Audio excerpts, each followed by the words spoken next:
that look kind of. So this thing has like a whole. Because it has a little thing when you take it and sort of flip it up, it does this weird like. What is it? It's a moonbeam marker. So moonbeam. And then so one side is bigger, so it can be a crescent. Yes, it look like moon. See, look down your moon. I think it's an eclipse. That's a thing that happened. But it was the whole. It wasn't. It was Ring of Fire like eclipse with the things coming off of it, right? Anyways, actually, I guess it'd be more like this one, with the little. They're the different stages. The smaller, but this had the smaller. Ring of Fire, and I can They're think the of different stages. Right?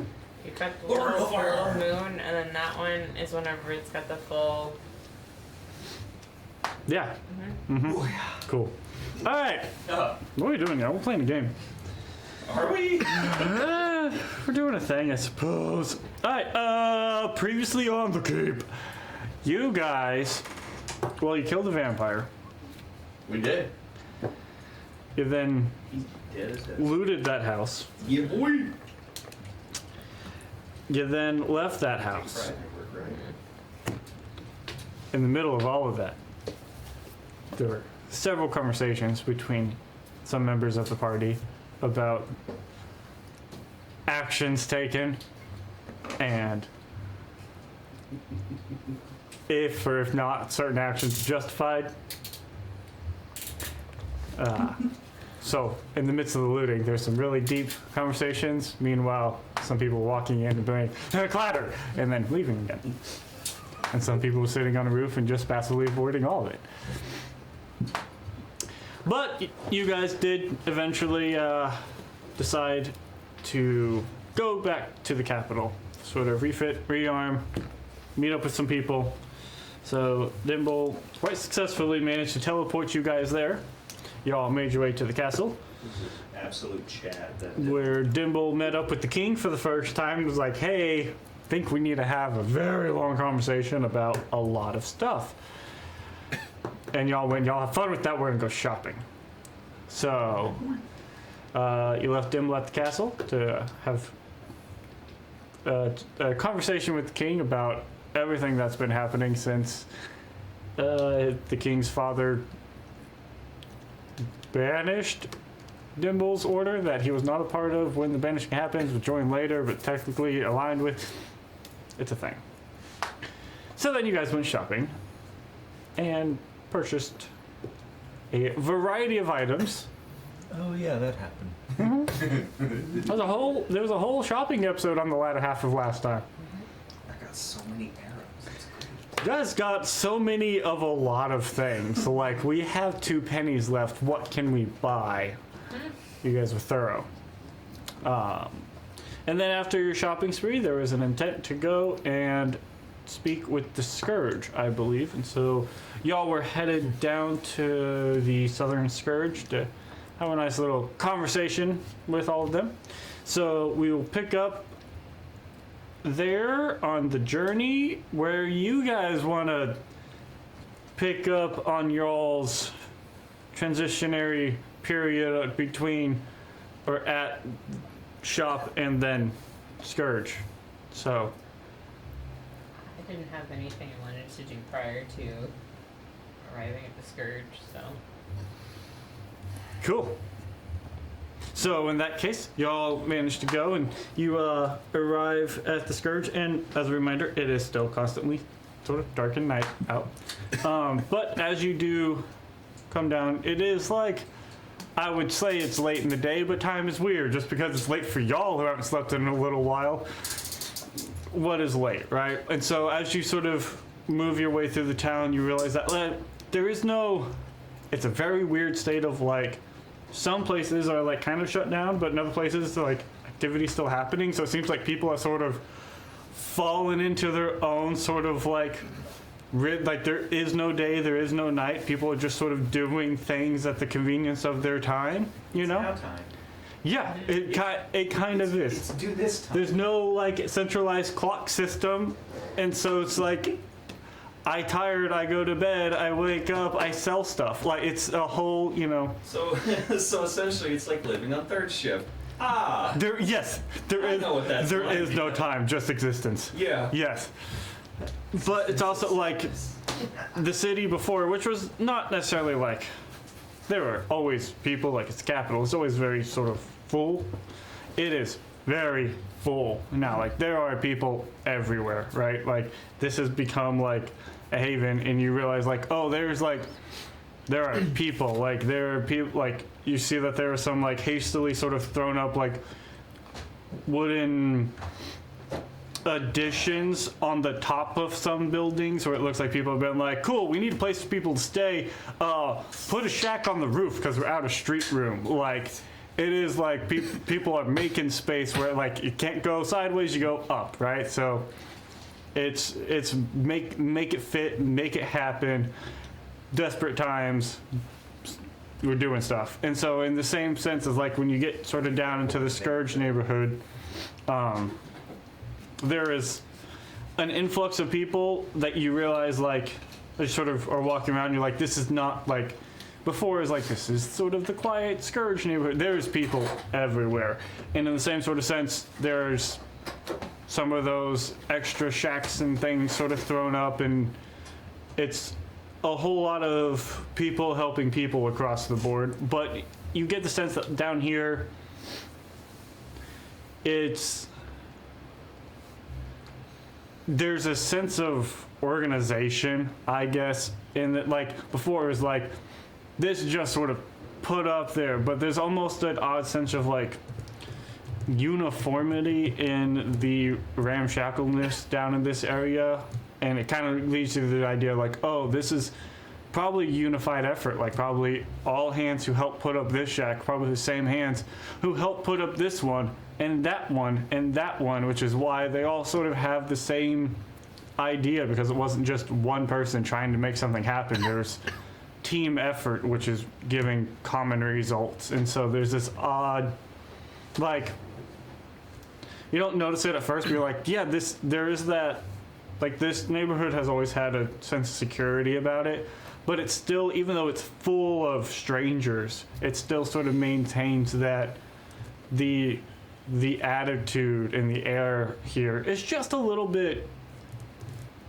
different in the better way, you know? So even though things look a little different, there's a lot more people, it's still this sort of comfort, like, I know I'm home type. Like it's sort of that aspect, right? So as you come in,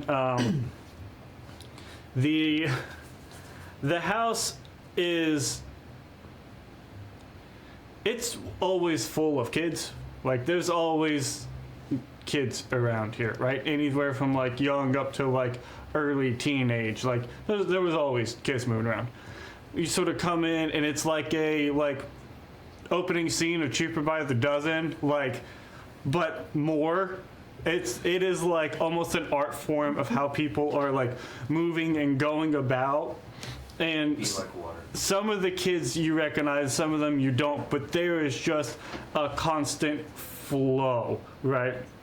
And so as you guys are coming in, some of them like stop and greet you and really excited, and others have no idea who you are. You're just new people. Some of the younger kids are like stopping and like looking at you guys, who are definitely not a normal collection of individuals. You are decked out in like nice, shiny, like magic everything, right? Oh, we are badass. Like it's a whole like, okay, like we're used to people, and then there's like you guys. So it's, Does it seem like there's more children? yes. Okay. Yes, there is definitely like, there has been an increase in the amount of like busyness, and in the same sense of like people just existing and going. Like you imagine this house at this point probably never stops. Like you're starting to get the idea that like there is no like bedtime at this house. It is a constant like pace and movement, right? So y'all sort of come in and try to get y'all settled. Where do y'all, in this sort of hustle and bustle of people moving about, who you look for? What are you trying to do? You're trying to look for a familiar face? You just trying to like, Yeah, Riker's gonna look for Maximus. okay.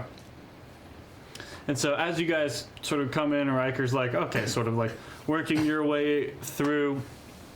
Eventually you found Maximus like up on what is now like the sort of fourth story-ish addition, right? It keeps on like adding ladders and beds, and you see him up there with a couple other guys just trying to like continue moving up. And like as you sort of are sort of moving about, and you're like, you don't really see him in the immediate upstairs, and sort of asking like, hey, where is he at? It's sort of directed. You go up the stairs and you realize like the bottom story was definitely like chaos, and as you get up you realize like, oh, people are sleeping. It's sort of like if you're gonna be awake, do it downstairs. Upstairs is for sleeping. Like you're sort of picking up on like, this is the rotation of if you get tired, go upstairs. If you're not, upstairs is not the place to play, right?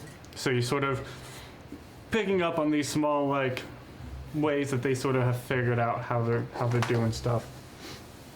And so as you all come in and work your way upstairs, you see that Maximus is up there and he's working, and they're trying to put sort of the finishing touches on what seems to be like another addition, right, to this house that is also now sort of connected, actually like connected with with building parts to the house neighboring it. Like they're sort of like building, bridge, loft, sleeping places with like the houses to the left and right. Like it's they're making it happen. And so y'all sort of work your way up there, and as you get up there you see that Maximus is up there and he's working on all this, and he sort of looks at you guys and be like, well, that was, y'all are sight. Glad you're all still alive. Welcome home. Good to be home. What do you need help with? It looks like you're busy. Well, yeah, things are definitely a bit busier around here. We're putting the finishing touches on the next sleeping chamber here. Man, it's been busy since the sky went dark, to tell you that much. But yes. what are y'all doing here? Stopping by? Taking care of business because the sky went dark. Well, I'm kind of surprised you're here. Well, this is the next stop on the trail, so we'll be passing out soon. Just need a place to stay, and if we're too much of an imposition, we can leave. Oh, no, of course not. How about this? You help me put the last touches on this, and y'all can crash here. Nobody's got any sleeping set up here, so this place will be just about perfect for y'all. Perfect. Move some kids up here as they show up. Riker will drop his gear and just grab a hammer and Sounds good. tools. Y'all sort of get going, and I'll take off with it. What do I do? it's okay. At one point in time, I wasn't either. We'll start with that. Okay. You got hands, you can hold things. And so they, y'all sort of start, y'all don't carry a lot of like baggage because magic bags, but there's a sense of like, Too, it's great. yeah, but there's a sense of like, okay, we can, I can put Glaive up here in corner and feel safe from people. Like, all the strange kids won't touch Glaive up here. Like, there's a certain like, okay, we can, feels secure, so you can sort of, let relax and sort of set up your area, right? And then eventually Amara comes upstairs and goes, I had heard that you guys were here. Hi. Welcome. She like goes around to all of you and like gives you all like big hugs and just is very excited. Like she looks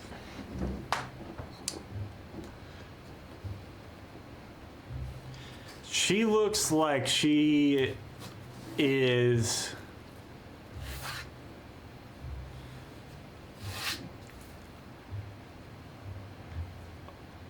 tired, but like not, it's that like energetic, I'm doing what I love, but also I'm a little frazzled, you know. She always has a sort of like internal put togetherness, you know, and that's definitely still like she's full of energy and excitement and very happy. But like you look and you're like, oh, it's been a lot. Like, and y'all see the same sort of look in her that I'm sure she sees in y'all of like, it's been a lot. We're out here doing this, you know. So I don't think Augustine actually would have gone upstairs with them. I think she's probably familiar with this hustle and bustle from whenever everyone came to help them over the break with upgrading everything. So like she probably came in and saw everything and just like found the place to jump in downstairs to help with stuff. okay, yeah. And kind of like kissed Stryker and was like, tell Maximus I say hi. And then just kind of jumped in to help. Have fun.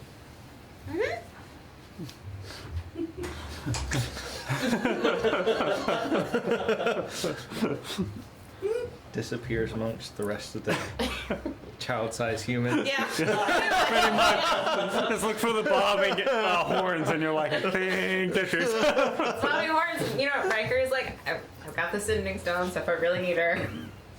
Listen for the gentle Tall enough to be humming. able to, like, Yeah. scan. Riker pulls the little sword, the little shining sword out, activates it, and just like follow the flashlight. Riker's like, take your flag. Stick it. You probably are the most colorful thing there, so like Actually, also. yeah. True. Very true. There's probably like little moth like. Fine teens. You got it, boss. Mort doesn't talk, but in my brain, that's what he sounds like. That's the developed connection between him and Riker at this point. I'm not sure. To me, that's how all. That's how Mort sounds. That's how. What'd you call it? Susan. No, what'd you call the? Oh, Dendrus. Dendrus. I feel like Dendrus also sounds like that. Huh? That's the coin, right? Yeah, Well, Wow. kind of. that's the mimic. That's the mimic. Wait, what did it change to? Is it not a coin anymore? So the mimic Uh-huh. turned into the amulet that Riker has associating him with the Moon Empress. That's very funny. So if anyone grabs it, they get bit.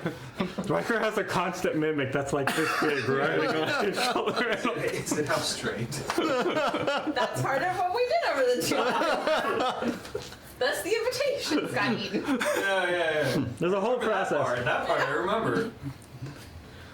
There's a whole thing.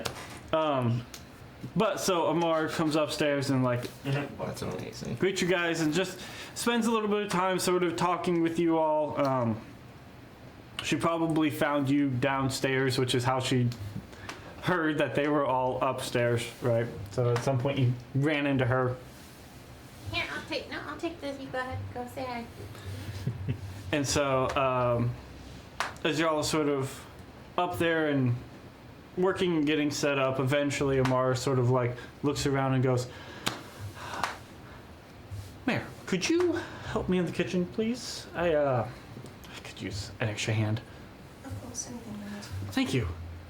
And so you guys sort of go downstairs and she gets into the kitchen and starts, I mean, there's a constant, like, kids eat a lot and there's a lot of them. So there's this constant, like, in and out of food, just like a perpetual, like, it's almost like a, Like an assembly line. like almost like a 24-hour restaurant that's always full. Like, it is just constant, like, Augustine has turned it into a assembly line. At the 15 minutes of Mars Vygotsky is like, no, that's not how we're doing things. and so as you sort of come down and she starts working with you at the kitchen, you guys get working on some stuff. She just like, after a couple minutes will go, well, it's been a minute. How are things? How is being a Scourge? That's just the rain, man. It's hitting, because it will blow in this way, off the tree. That's some heavy ass room. Mm-hmm. And so she'll just sort of like start, so you're a Scourge. We haven't seen you. How's training? How's all that going? Is Augustina in and around the kitchen at this point? Or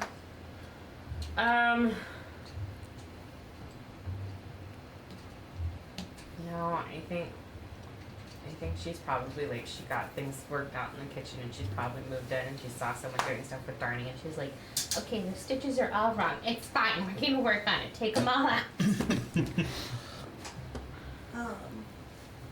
I go over and I start working with the onions. It's,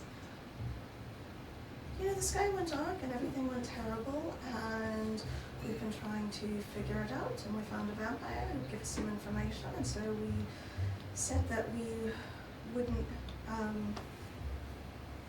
hurt him or kill him, and then he'd give us the information, and so we did that, and we got the information, and then we did hurt him and kill him, and I made some awful mistakes and said some terrible things, and now I'm just lost. Oh dear.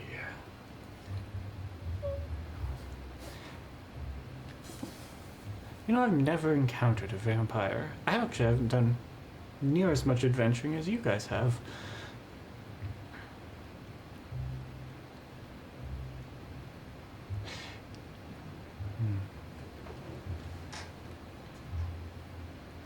You say you're lost.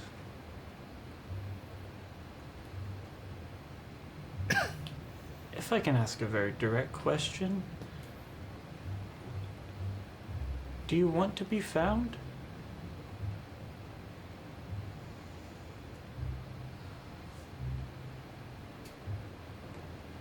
I don't know. I don't know where we're going. I don't know what we're doing. I feel like we're trying to save everything, but there's so much, and it's too much, and I can't hardly fathom it, and I feel like there's so much to do, and it's never going to stop.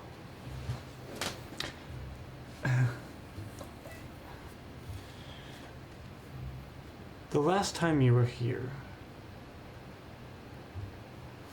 we taught you how to fight.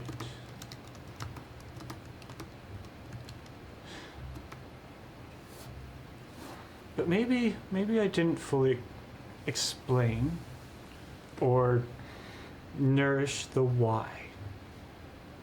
I don't know if Riker has shared much of my story with you. Do you want to hear some of it? I'd be honored to hear whatever you wish to say.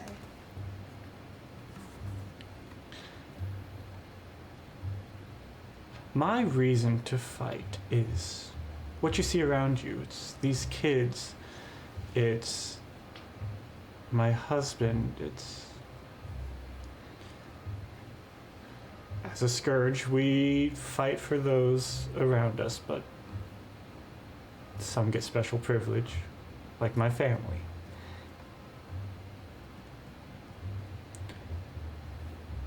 I don't fight often. When I do, it's for them.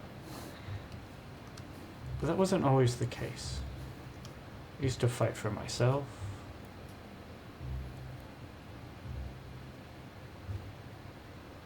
Mara, I don't know your story. But if I had to guess, it may not be so different from mine. I grew up in these streets. I grew up here in the capital as a very young girl. And your eyes tell me that you know how nice city streets can be to a very young girl.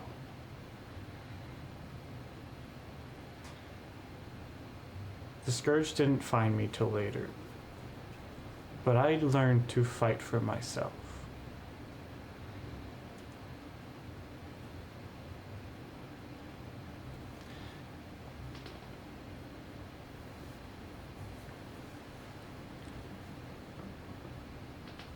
I learned how to survive.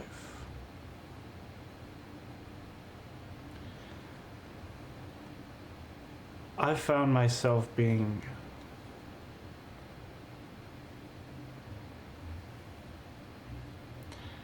reactionary to everything.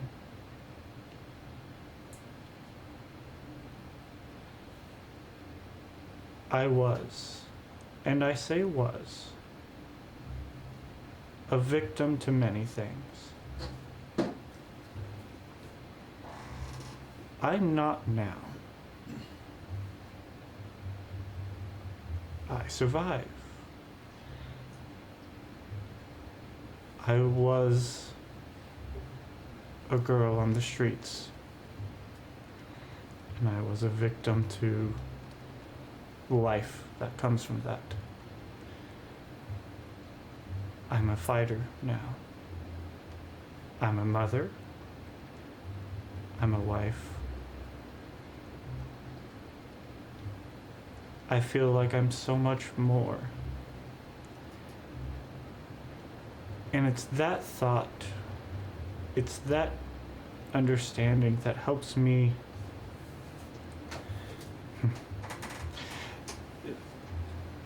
the sky went dark and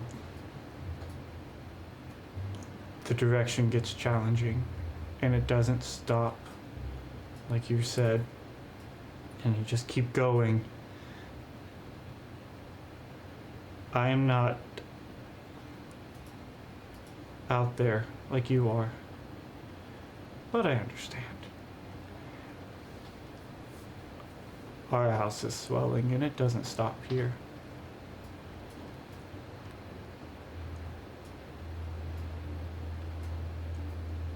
The Scourge found me when I felt lost.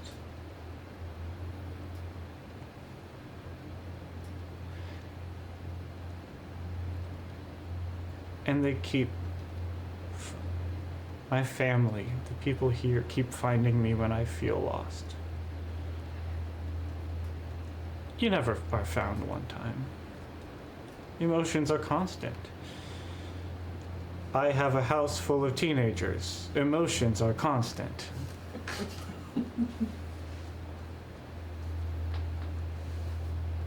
Fix one and another will pop up and you have to address that and then you're back to the first one. But that's all a part of being alive.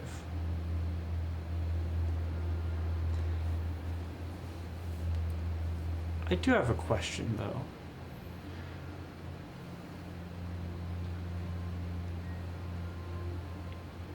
It sounds like you're upset that you killed a vampire.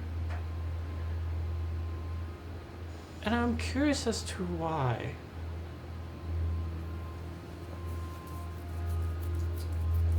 It's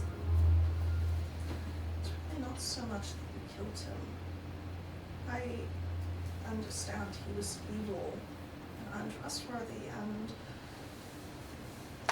monstrous. And I thought, for a moment, I truly thought that we were going to fight before anything happened, and then we didn't. And we still made our oaths. We promised that we wouldn't fight, that we wouldn't kill him, that we wouldn't send others to do so instead. And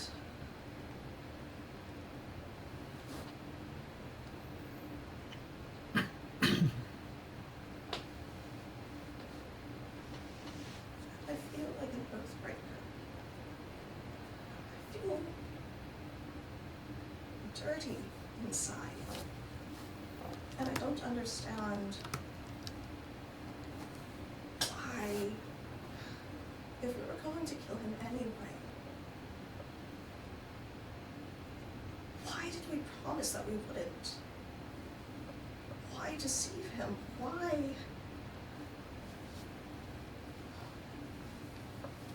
Why put on a front? I think the thing that really bothers me is I thought we were all on the same page and we all agreed that the information we needed was worth dealing with Vampire. And we didn't like it and we didn't trust him, but it was worth it.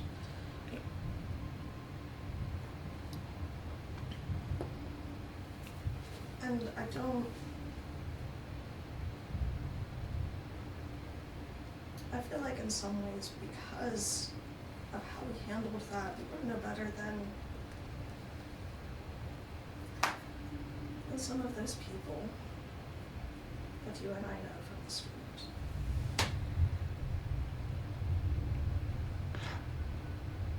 I have never met a vampire. But if I had to guess,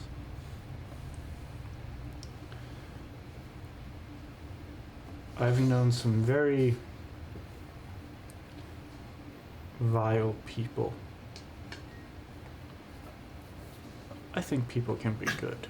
I think sometimes they are bad. I'm not solely set that people are evil, truly evil, like the demons that now inhabit this land. They are incarnations of evil. People can do evil,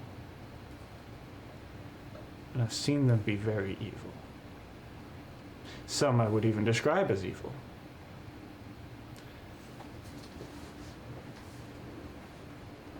I would think that a vampire is at least as evil as some of these people. Think about the most vile person that you know and the atrocities that they've done.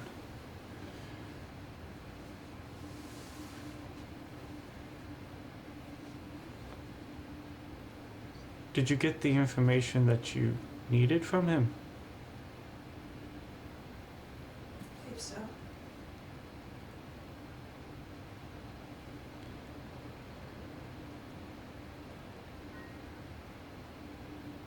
And what if he had been the most vile person that you know? Would you feel justified in your actions?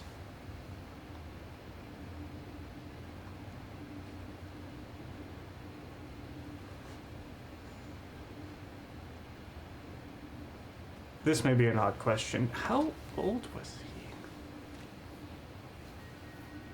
I have no idea. I fully imagine that since the sky went dark, that new vampires have awakened. I mean, it's evil out there. Somebody's out there making new ones, right? Like, it's...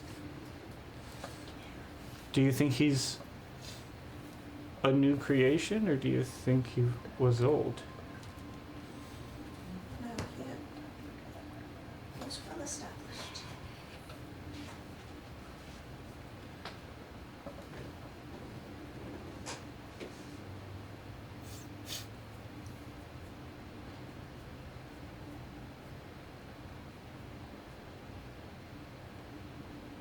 Do you think he used people? Yes. Of course. I had 3 women who called his wives. Of course he used people.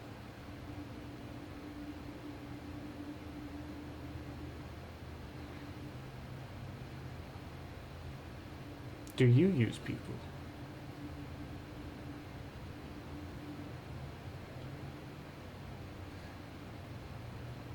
Try not to. I'm sure I do. If someone were to say that they felt used by you, or called you out on an action of yours, would you feel repentant for that? Of course. Did he seem repentant in his actions?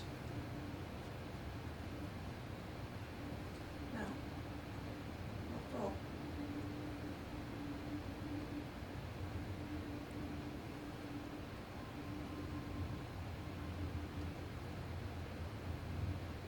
I'm sure there's many differences, but perhaps that's one between you.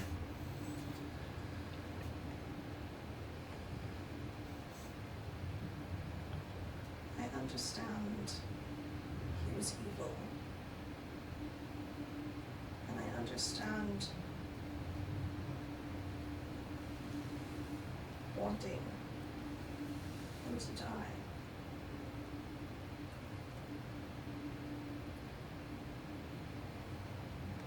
But if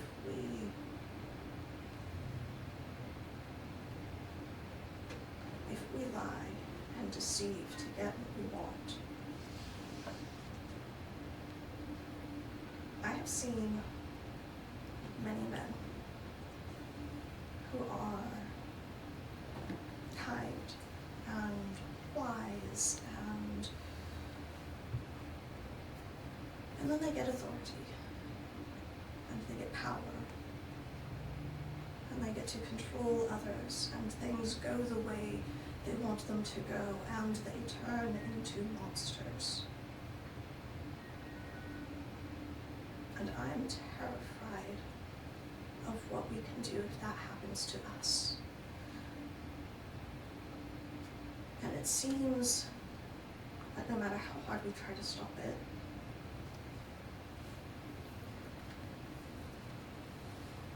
some of us are already starting to act.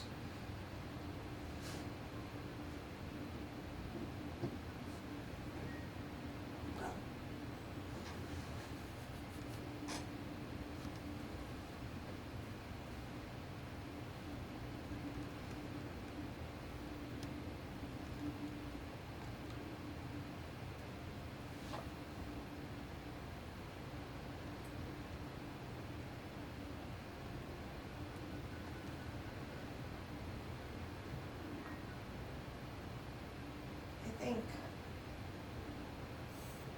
I think I understand what you're getting at.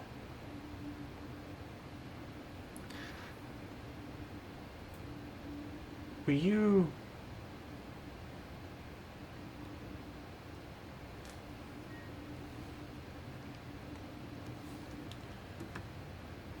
walk me through the events? You went there to get information. How long were you there? A few hours, maybe. Not long at all. I spoke. A few hours in the home of a vampire seems very long to me. It certainly wasn't comfortable. We spoke with him briefly. There were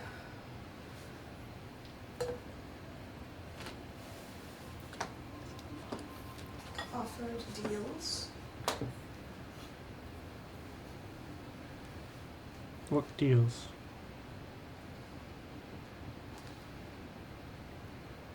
I wanted time with Lois.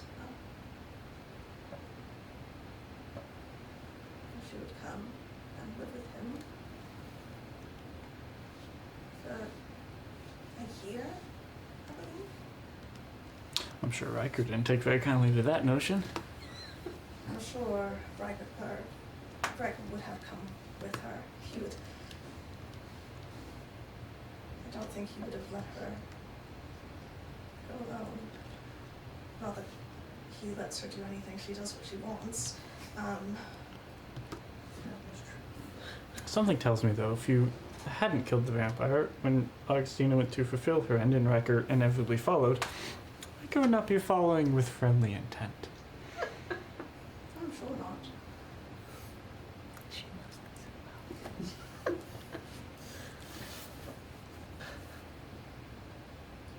Any other deals?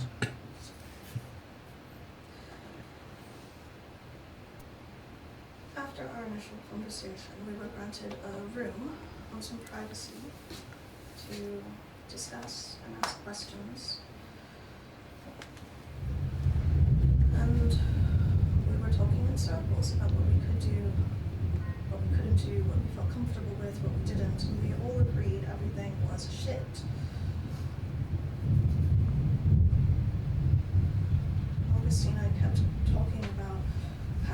she's the vampire and how, you know, it would be worth her coming back here to try and gain a favor from him. And so I went back to speak with him and tried to offer something to get his attention off her.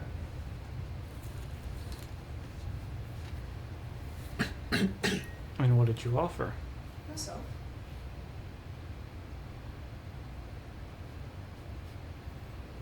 Was he not interested?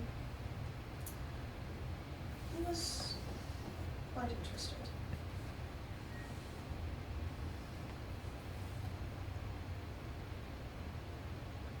Was that one of the deals that y'all came to agreements on before his end?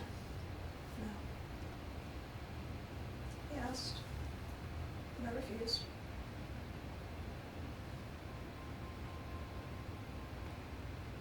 Why?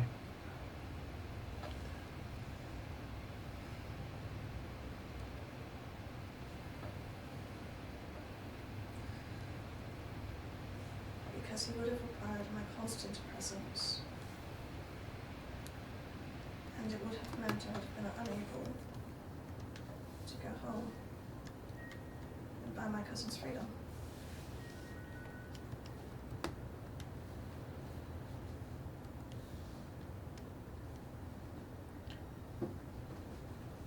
Where's home? Across the sea.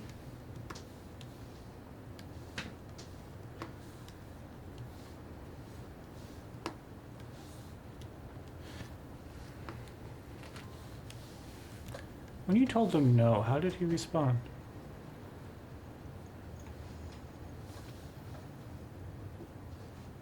He was displeased.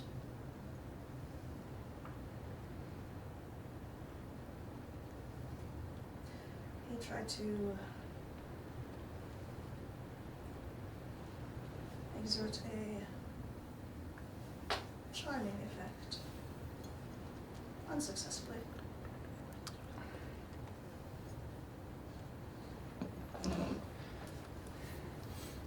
I don't have magical giftings, so I don't fully understand all of it.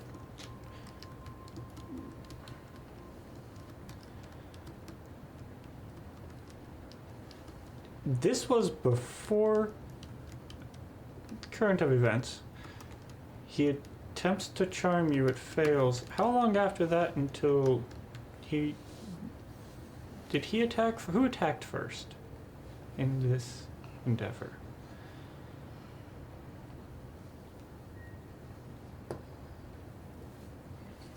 First. Ari, I think. Pretty sure it's Riker. I think in-game, Kari was the first one to hit, but Riker verbally. Riker threatened. Riker threatened. Riker pulled threatened. the tiger's tail. Kari punched the tiger in the teeth. Riker threatened, which is what he. I mean, he had the first aggressive posture because Riker threatened. Riker threatened. Kari was the first to attack. And then after Kari, it was the vampire, and then Riker.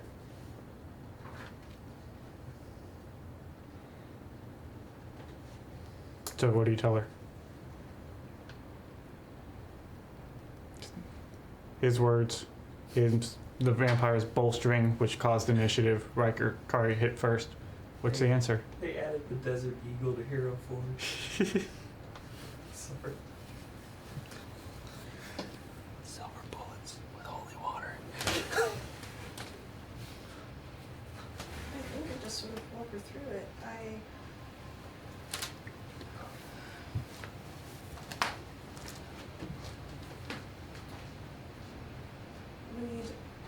We had the conversation, we made our oaths, we asked our questions, we got our information. And then Riker started taunting him.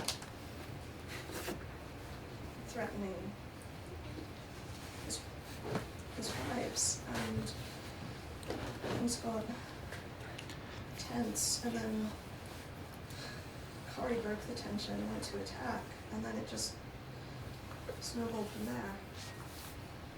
How long after his failed charm did the rest of that happen?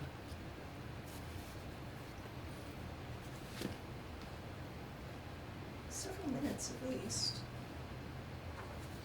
See, Why, when he attacked you, did you not strike back? because we were still talking, we still needed the information, and it didn't do anything. If I go to punch you and you block it out the way, did I not try to punch you? Well, yes. Just because you didn't get hurt, I still tried to punch you.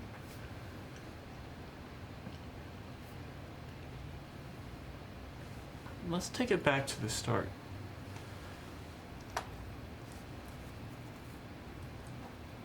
Why do you fight?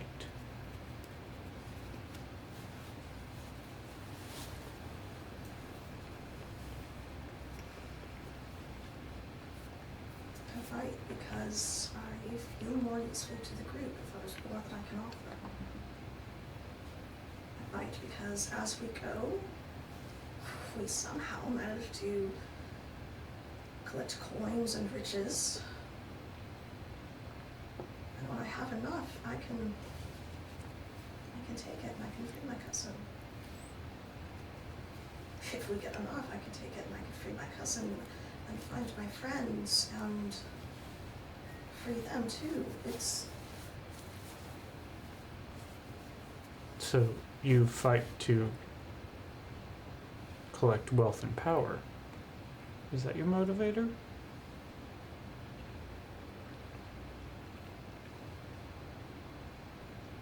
wealth, yes. The only power I need is the power to do what I have to. Did the vampire offer you wealth? No.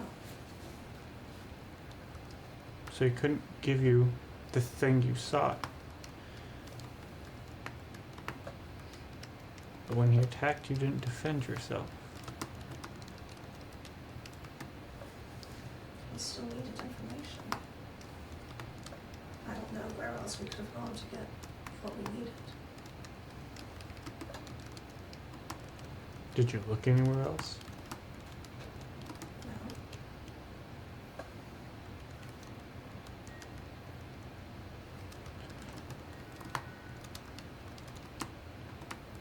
Magic is a subtle thing, isn't it? At times. Did you attempt to charm anybody else in your party? Christina.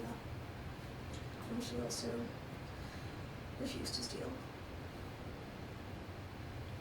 Who first? You or Augustina? Me.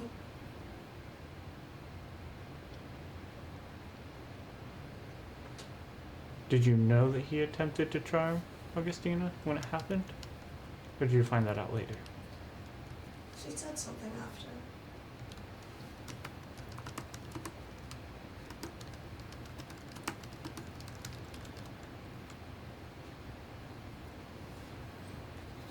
If you're concerned about becoming the bad things that you're fighting with the people that we once knew,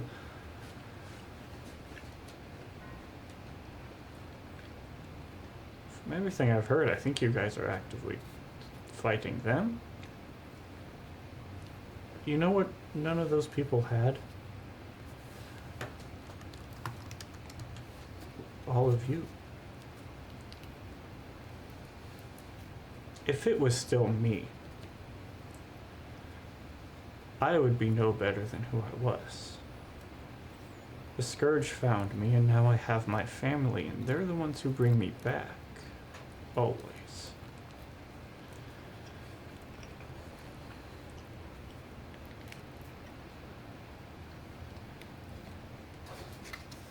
you have your family that you travel with. I understand you wanting to free your cousin. And that is good and noble.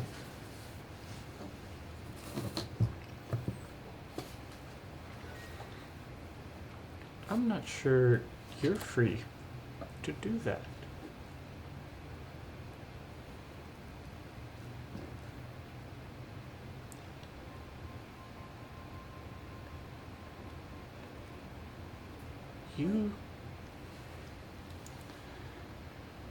You don't.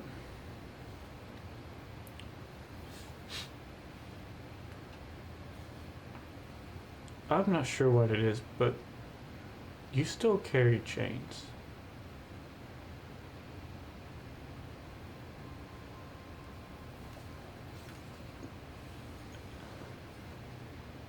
You carry all the weight yourself.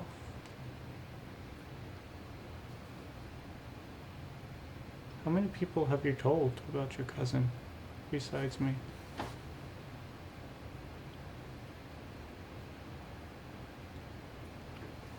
Two? Three if you count the gentleman who was looking for me. I appreciate your confidence in me.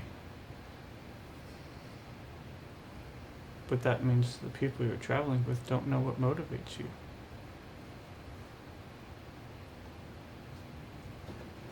You know, the best thing about having people you're close with is you can be close with them. I find for me it's a lot easier to carry the weight of 35 children than my own. So I give my weight to my husband and I can carry his and the kids way easier than my own. That's for me.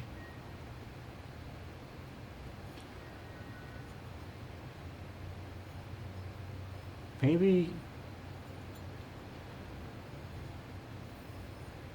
you try to free yourself.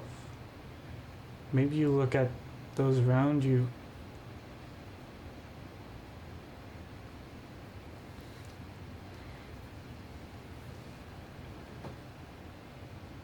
How many people on this side of the ocean have you freed from evil?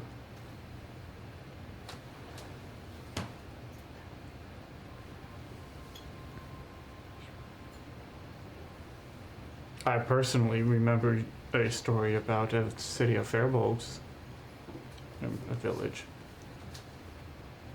Killed a dragon. Rory and Riker's family is still there. Hopefully still there. And if I know anything about y'all, I'm sure y'all have freed, whether directly or indirectly, many others. Do y'all think y'all are the only people in the world who act as such?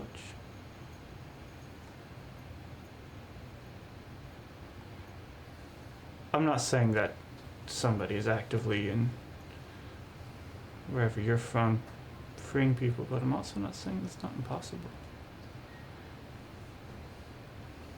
I don't know. I hope there are enough people with kindness in their hearts. The ability to do something at the right moment. I've seen a lot of bad. I've seen a lot of good. Sometimes they balance themselves out. Sometimes the good wins out. If I were you,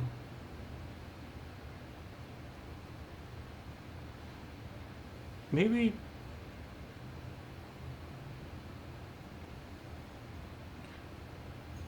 trust that you're not alone in your pursuits. someone that used a very, very powerful spell to try and gather allies for us. And there were none. Feels worthwhile.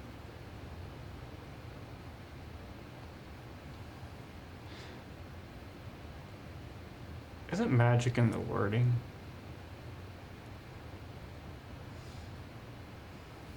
You know, I don't know. Because for me, if someone tried to gather you allies, then somebody didn't phrase the spell correctly because we're allies. This entire house. Are you not a scourge? And is not all the scourges your allies? So if somebody used a powerful spell to call your allies and I wasn't there, then they must have not worded the spell very well. I suppose you're right. I don't think you're as alone in your pursuits as you think you are.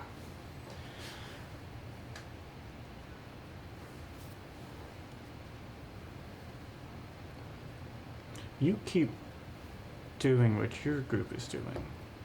And maybe go fix your inner group drama. It smells like a bunch of teenagers when I walked upstairs. So fix whatever y'all have going on. Like I said some pretty terrible things. Your group is not alone, but you need to lean on each other. You keep doing what you're doing. And the rest of us will keep doing what we're doing. And we'll win. And then maybe you go find your cousin. And maybe you buy them. Or maybe you just find them. Because someone's already taken care of other problems. Maybe a Faribault comes home to find that his people are already safe.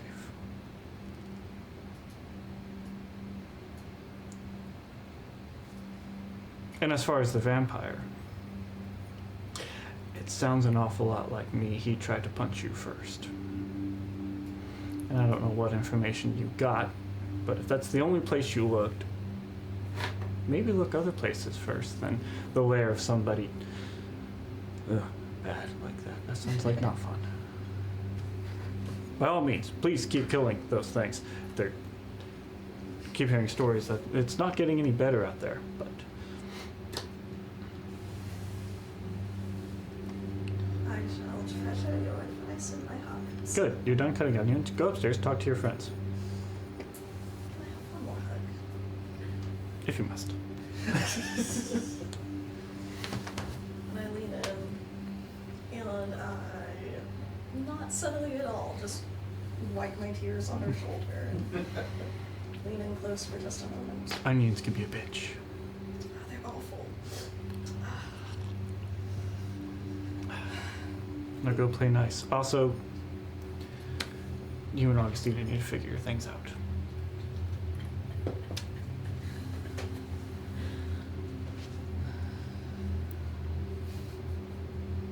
Yes.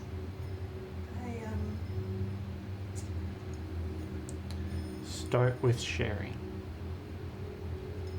I tell that to the children.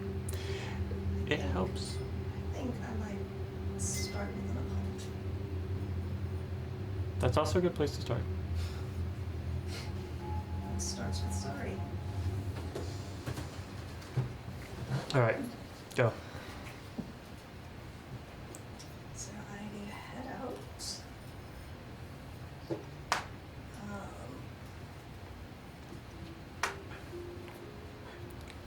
I probably.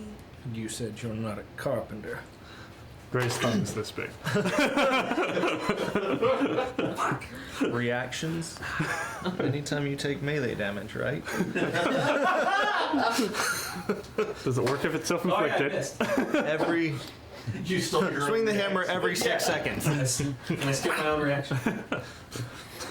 I do think there is something funny about he hits it. It's just the first time he's like looking at his thumb and hits it again. And you actually hit it that time. Realistically, no. Because accurate, you'd be able to hit the nail every time, right? That's what it is. I need a Athletics? sword for it. That way I can hit real good. Is it strength based or dex based? Oh, if it's strength based, fuck. Well, that's why your thumb is so big. Ah, yes. That's why he's so good at it. Now, tack hammering? Nah, fam. Everything breaks. So, Mayor, what were you? Fuck! You take this. I probably head upstairs to find Riper first. Okay. Unless Augustina happens to be, like, if I see her, I'm not going to avoid her.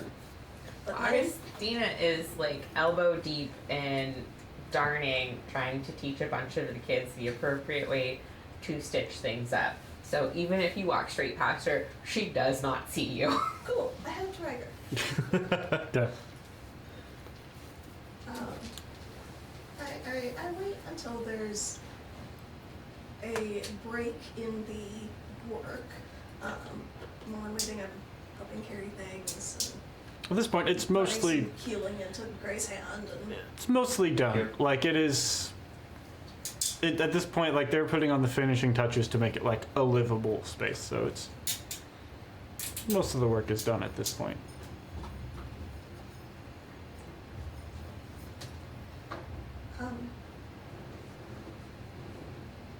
Riker, can I please have a moment of your time? You can always have a moment of my time, Mayor. I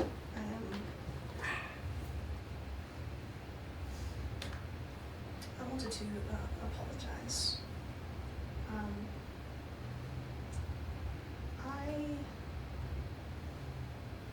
I messed up.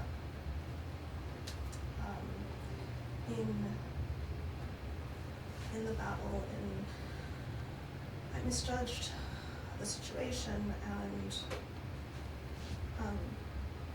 I've been trying to use what the Scourge of what you've taught me, and I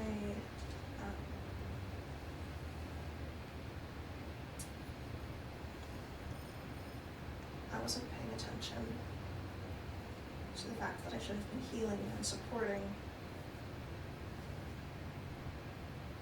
all of us. And I'm sorry for blaming you for what happened.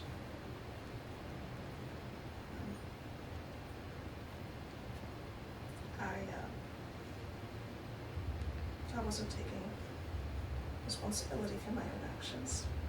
Augustina's right. And I'll try to do better. I'm sorry. And I think I understand your perspective a little bit better now. Mara helped to clarify some things. And I still don't quite understand how you can care about people you've never even met. But I can see how acting like that is important. I would just ask one thing in the future. If you're ever in a situation where we are facing something that is trying to make a deal with us, but we might want to kill it, and it has something we need, but we don't like it and we can't trust it, can we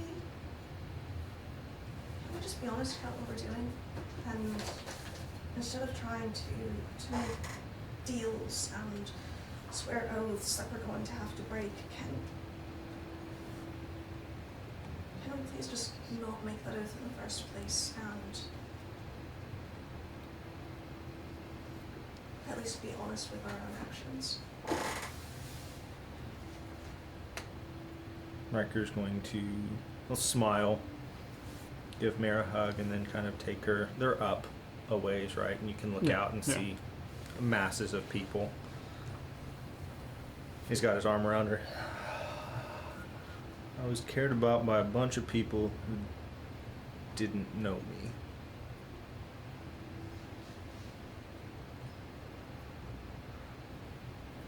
And points down to one of the gals over there, you know, a little bit older. That's Allie. She's 18. She was found on the streets. That over there is Fred. He's younger. Is he the one who has the silent K in front No, of his that's name? another one. That's another one. Don't confuse the two. He doesn't like that. But you have to make sure to get the other one correct because he doesn't like it either. Freds are fickle people. Fickle Fred.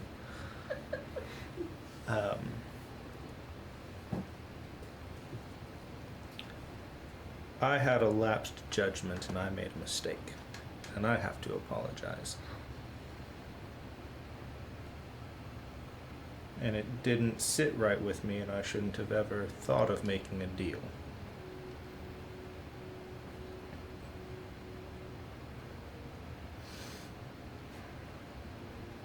See, the Scourge too often, we're the poor ones, Mare. Not now, look at my armor. But them, they're the ones who go missing and no one cares about. So I see names and faces. And there are people I don't know that I try to care about, but I shouldn't have made that deal, and I'm sorry.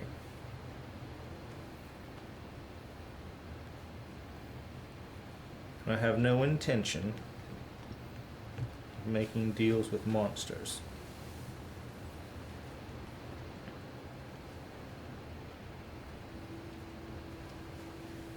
It'll be better next time. We will be. We will be. I don't regret killing him. But I am sorry for how I handled that. But get to know some of the names and the faces. And then you'll find, I think, that you'll be able to understand fighting for people you know and people you don't know.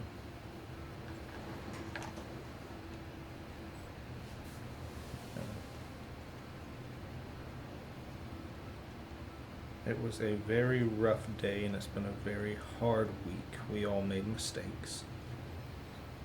I made mistakes.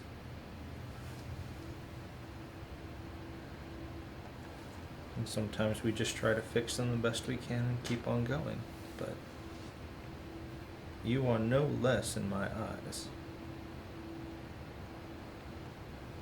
And you're a Scourge.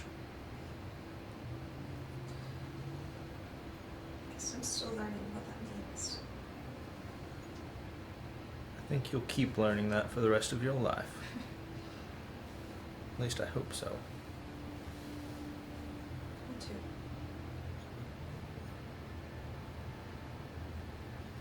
But for my part, I'm very thankful that you also were able to resurrect teens. It's getting harder every time it happens.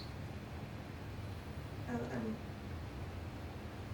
I'm scared that next time, the time after, I won't be enough.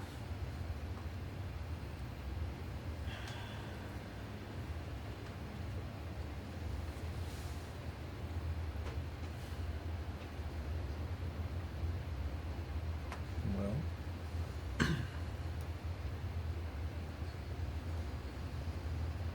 I don't know what that means. I don't like the sound of it. Hopefully she doesn't die again, but that's Do you to the know? concierge. But I know we'll figure something out, and we'll figure something out together. It's dark days, literally and figuratively.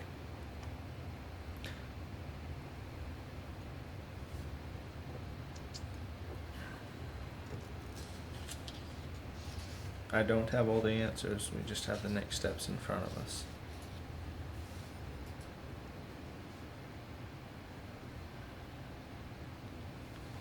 I think our next step is food, Mm-hmm. warm dinner, warm bed, and Amara suggested that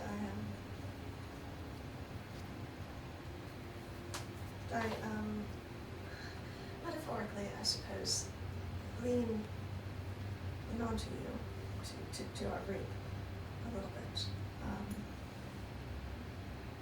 I've been quiet, a bit reticent, I know, about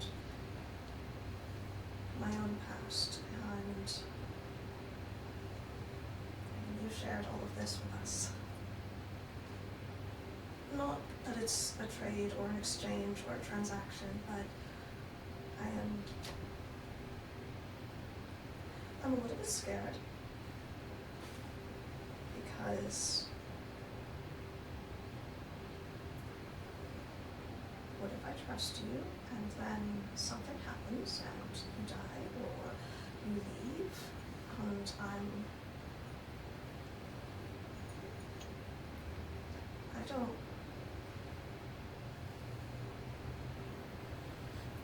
I'm scared. But I think if you wanted over dinner, if everybody was amenable, I might share a little bit. I think it would be good to know a lot more about you. I think we would all be able to understand one another better, and that's a good thing. And I promise if I die, your secret is safe with me forever.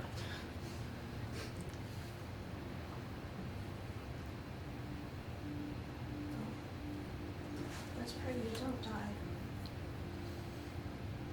I don't know what we would do without you. Bring him back. So it's funny that you think teens will let him die. Animate dead. That's an interesting narrative. Sounds Things that make you go, ugh. Ren Senfold has a song about that.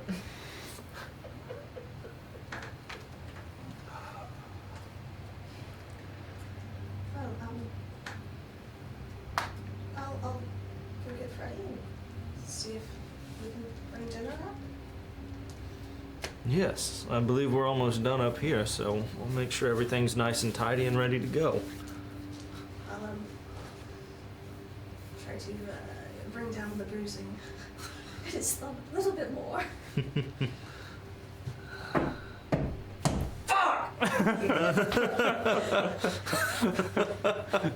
think that's my cue. Riker will give you a hug as you leave. We'll just pause for a moment and lean into it.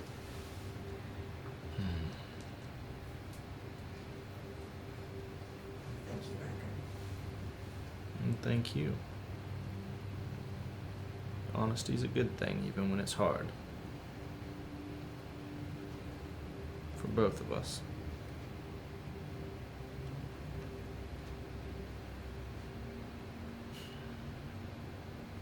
It's gonna be something, Mayor. It's gonna be something. Got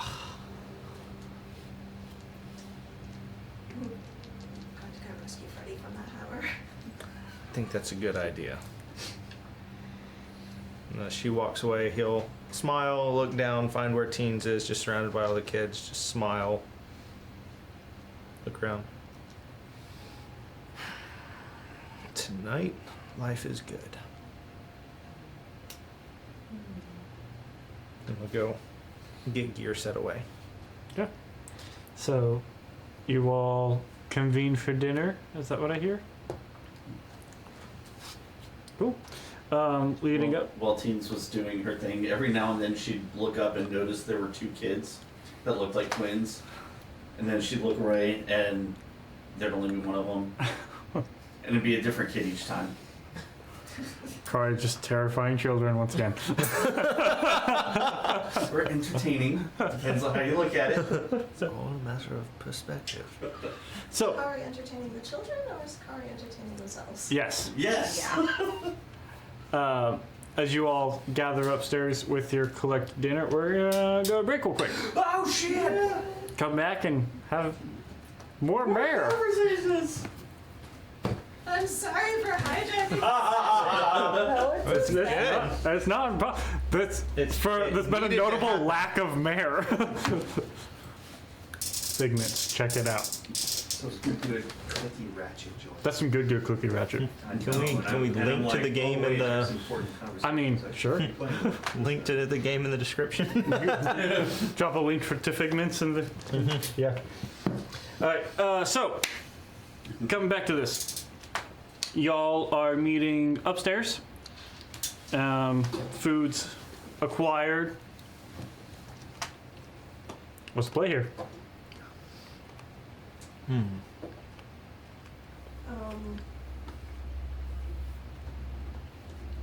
Probably pretty similar to this. Like Mara's mostly holding her food, not actually eating a whole lot of it.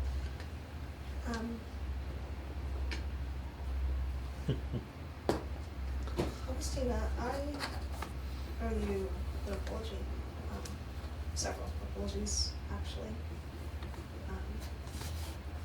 I apologize to Riker earlier, but I'd also like to apologize to you. This is rude.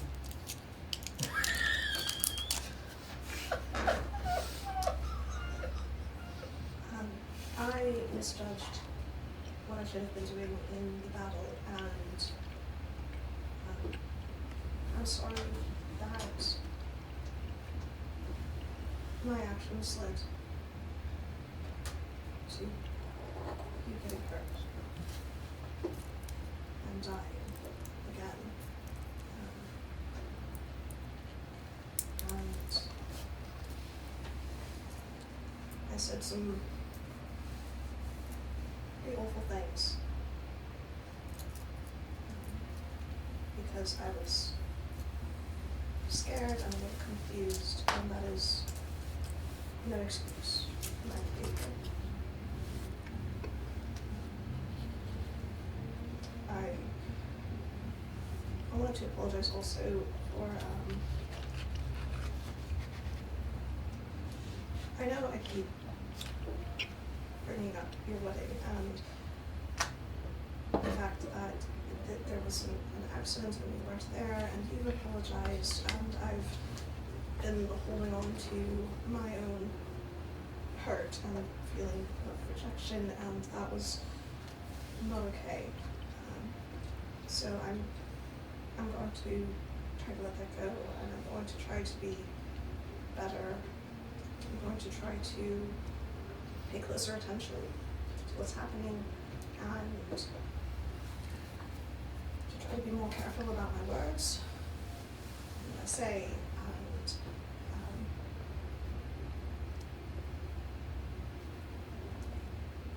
and I especially will try to, as you so rightly pointed out, take responsibility for my own actions and lack thereof. I did talk with Amara, and even though I may not always fully understand or agree with decisions decisions that are made. I do get it a little bit, you know? Why we were fighting in the first place.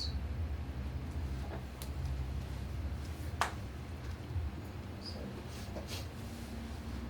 you're under no obligation to forgive me, and I just wanted to let you know I'm sorry. I do understand a little bit more, and I will try to do better. I appreciate the self-reflection.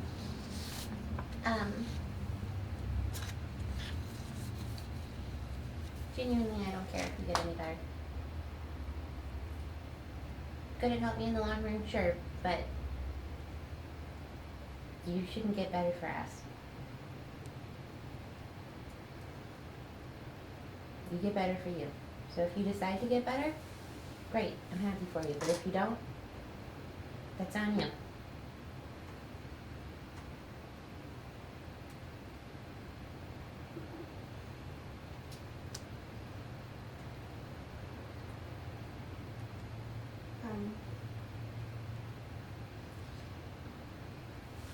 I'm still learning, and I'm sure I probably will do for the rest of my days, but I do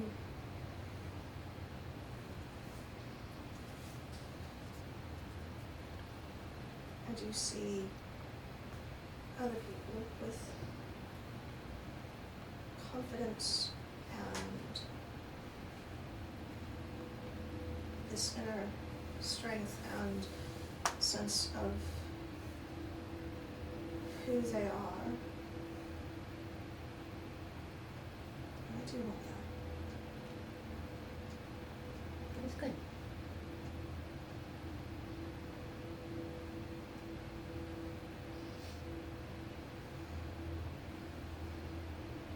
One of the things I was speaking to Amara, she suggested that I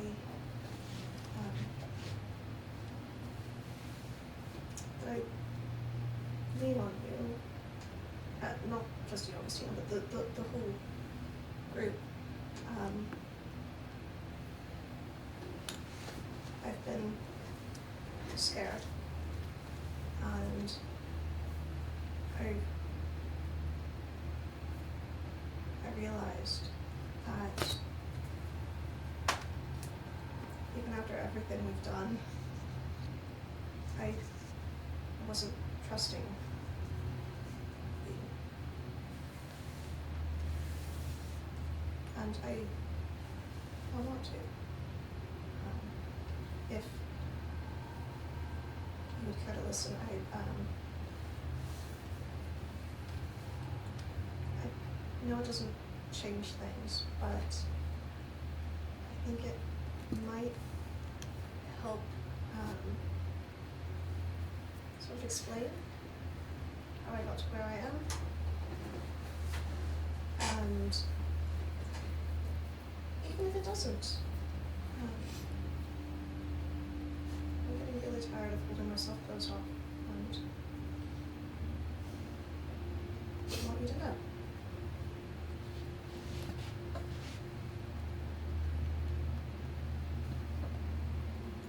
I feel like everybody's looking at me now, and I understand that I sort of instigated this, but I guess if this is not something you want to be a part of, I could take this discussion elsewhere. I just want to give everybody the chance to opt out if desired. I vote for story time. Thank you, Freddie.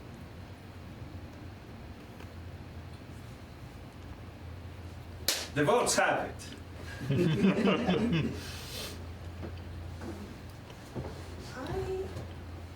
am not from Andreco. I was born across the sea, in the same continent as the Gundine Empire. My family were travelers, nomads. I don't remember much, but I remember we had a beautiful tent with brightly colored banners, and it seemed like magic how my father, my uncle, and my brother could make it appear out of thin air and put it up so quickly.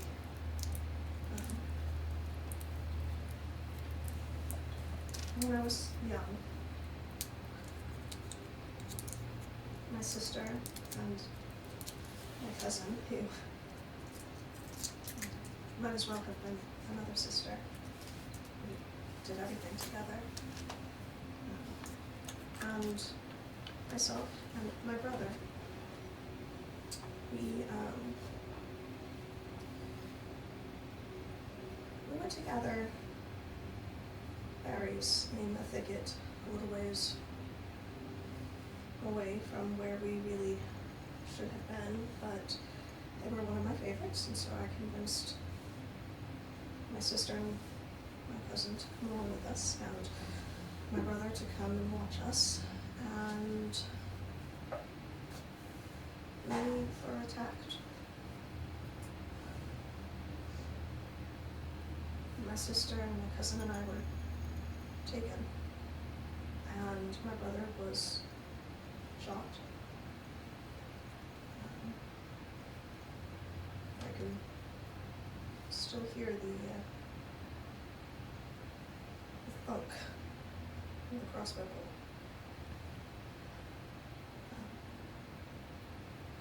He fell, and we were taken away, and we were separated, and I was put with a group of other girls, and we were trained various skills over the years. They found out things we were good at and gave us more training to become excellent, and once we were old enough to be useful, we were sold, passed on to whoever most thought we were valuable. I spent a fair bit of time with a powerful man in the Green Empire,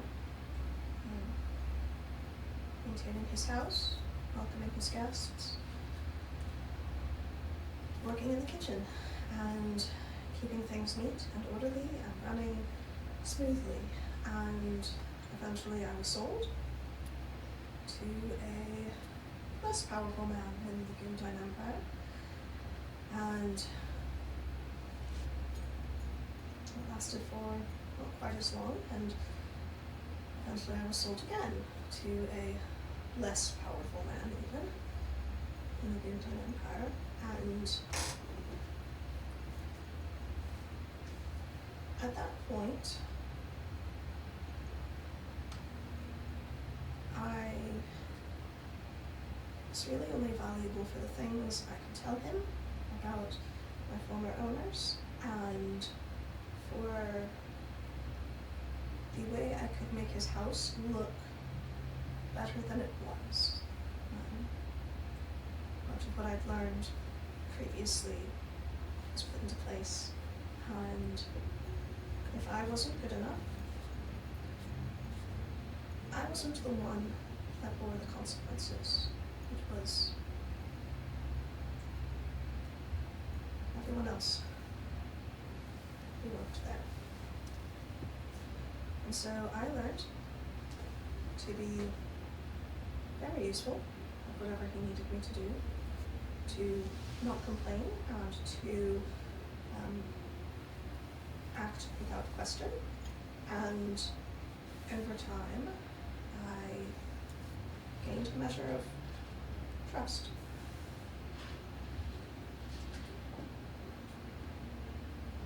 I was so stuck in the mindset of being perfect and serving faithfully and knowing that any consequence would fall not just on me, but on the others around me. And I was very alone. And then one day, my master decided to throw a party. And he sent me to the market to go and gather the ingredients the kitchen needed, some of the decorations for the rest of the house, some strong incenses and oils to perfume the place and give the appearance of wealth and sophistication and I realized that I was out of my master's house with a full bag of coin and nobody else with me. So I ran.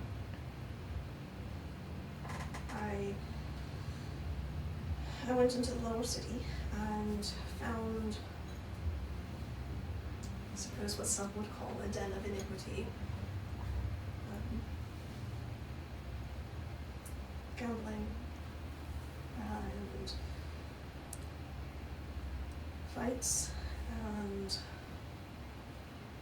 all sorts of illicit substances, whatever people wanted, they provided. For a price, of course.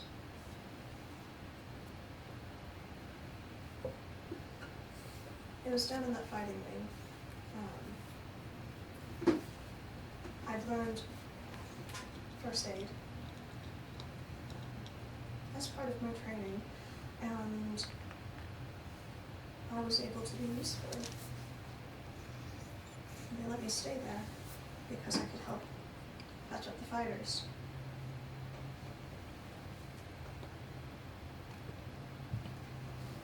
And then one day, it wasn't just the herbs and the bandages and the potions and the poultices, but there was magic.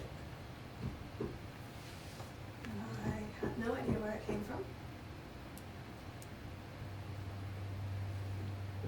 It just started to work. And eventually, somehow someone... That's is really weird talking. Not to interrupt you. Sorry. That's weird. It's very weird. Keep it in the corner. I didn't have to cut a bridge. Very big. Also, I don't want to get a felony, Please continue. so I We did. appreciate that. We do appreciate that, especially while the cameras are rolling. Exactly. That's why I said I didn't. I didn't do shit.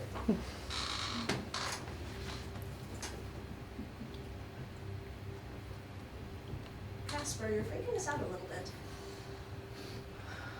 He's a friendly ghost, it's fine, keep going. Now that one you gotta watch out for though. He's an asshole.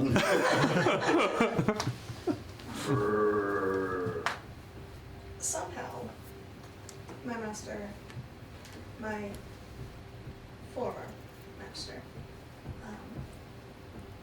found out where I was. So I took the last bit of the money that I'd stolen and bought passage to Andreo, and landed in Harvard. And I met Kari, and we traveled to Galdor, and then I met all of you. It's been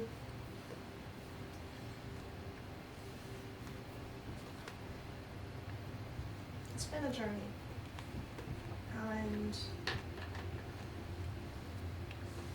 I'm still learning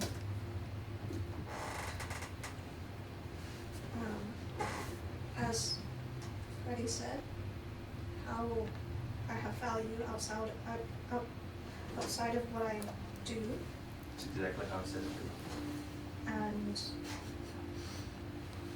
Augustina has said that in many ways, I still am caged and chained. But I do want to be better, and I want to be free. And one day, I want to take this money that we've been able, through various means of questionable legality, to acquire. I want to go back home. I want to find my cousin, and I want to free her. Before a bar, before he had managed to get word to me that she was still alive and still in captivity in the Goon's Empire. And so that's why I'm doing this. I'm getting the funds, I'm gathering the money and the skills to go back and find her and survive until I succeed and set her free. I don't know if you remember, I invited you all to a remembrance and a goodbye for my sister.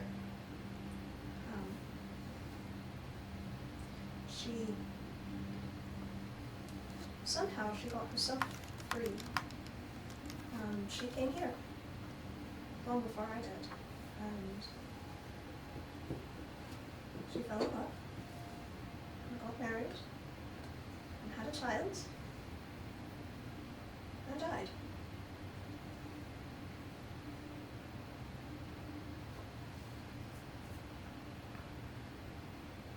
So even though everything that is happening terrifies me down to my soul, I want Ontario to be a safe place for my sister's daughter to grow up, for my brother-in-law, my brother, to thrive, to do as he wishes, and to live in freedom.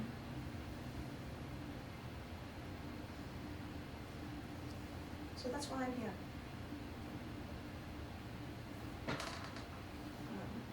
It's not as selfless or noble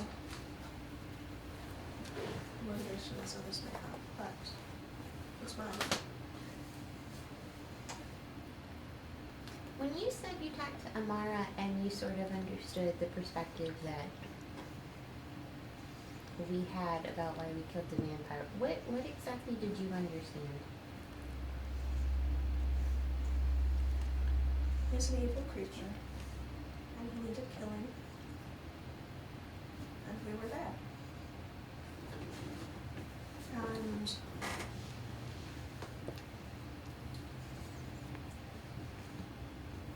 I still don't completely understand why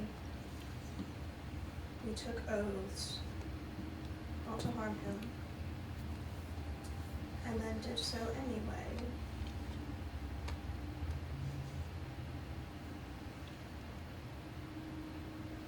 But he was harming people, and had been, and would continue unless he was stopped.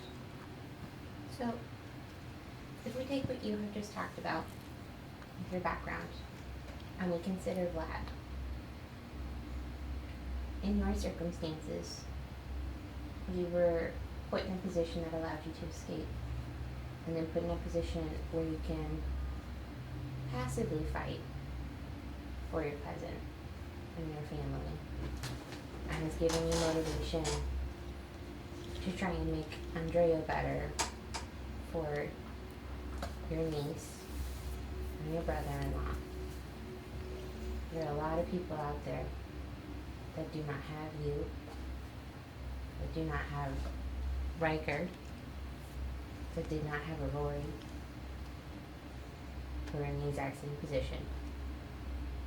But part of the reason why we killed Vlad is because we can do it for the people who don't have someone like us.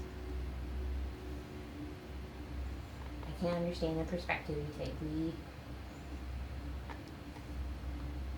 We should have thought about what we were promising and what we were willing to do a little bit more. I can concede that point.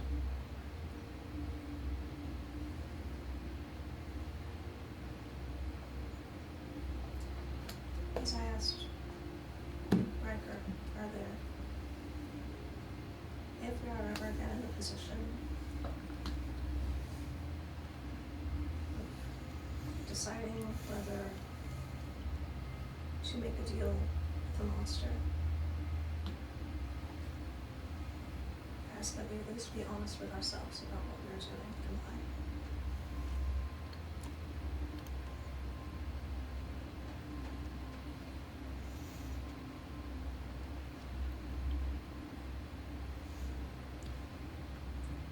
You do also understand, Mayor. Making a deal with Vlad was tantamount to making a deal with a slave owner. The only difference is Vlad didn't give his people the chance to escape. He took their power, he took their freedom, he took their will, and then he took their life.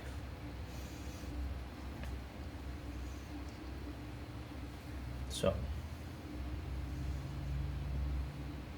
I agree with you still. As I told you, I have no intention of making deals with monsters. But just know, maybe that puts it in a bit better perspective.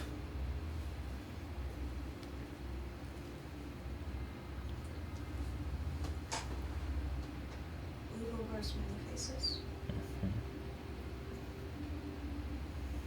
You let a vampire, slave owner, a murderer, Or someone friendly.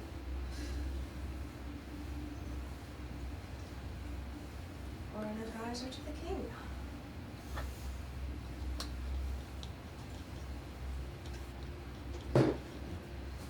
We have fought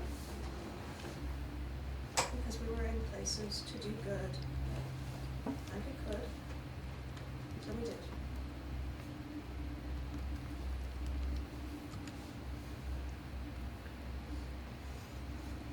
It's hard for me to wrap my mind around uncountable people and act with the goal of trying to save all of them. Because we can't. And no matter how hard we try, we won't. Because bad things happen and we are not gods and we cannot be everywhere. But I trust you, all of you.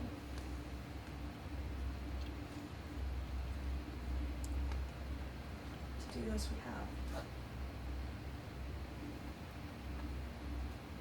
We all have our own perspective and motivations. I think that's okay. Not suggesting, of course, that anyone's is wrong, and I'm just trying to say that I'm still learning that I can,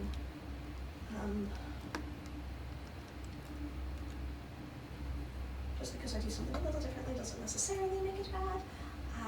It doesn't feel true yet, but logically I kind of get it. But all of that to say, I think we're doing good, and I want for us to continue doing good, and I would like for us to continue doing good together as a group.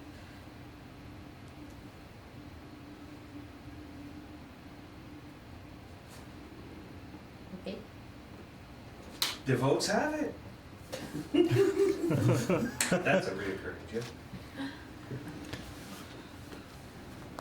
I mean, I see no reason we cannot be honest with each other, right? That's one of the crux issues that happened, right? We made a promise. Although, I struggle to remember if I verbally agreed that I was going to go with his thing, but I guess I did. I don't remember. I actually don't remember. Neither my player nor my character. Regardless. The transparency amongst us. Yes, that's the thing. Just we want to. That was not what it should have been. Let's more clear next time. Yeah. I have no problem with that.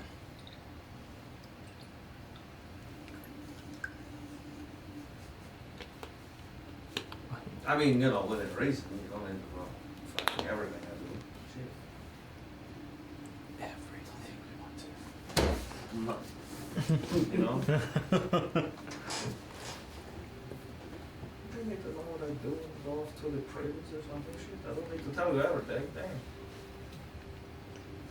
The way you put it makes me feel like maybe we do need to know what you're doing when you say Don't worry about Freddy's special time. I mean, shit. I mean, that's probably what you're doing in the privy, but yeah. Cheers.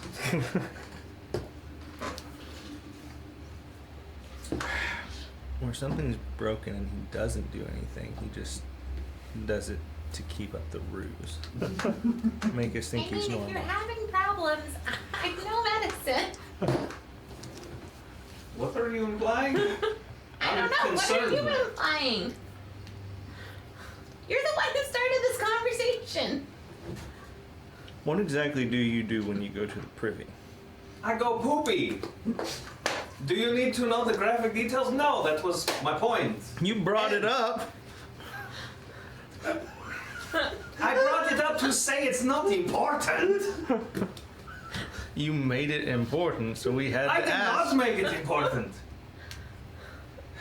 The saviors of the world. What? The saviors of the world. Yeah. Kari has shrunk down to the size of When you go to the bathroom, you like use this. the bathroom. That being said, like, PSA over, if you're so- having problems, I know some stuff that could help. My family owned an apothecary, so I'm regular, it's fine. You don't. Let's. Okay. Moving on. Are you sure you still want to adventure with us? It's not an us thing, it's a me thing. That's what it is. We're all in this together.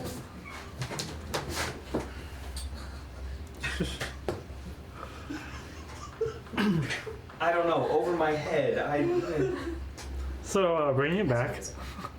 Oh. Now, Maybe not in the house. house. Maybe not in the house. maybe not above the floor where people are sleeping. In the tree house built As on Kari top was of the like about to house. jump. It's like we're in the tree house built on top of the house built on top of the other house. So, anything more to this conversation?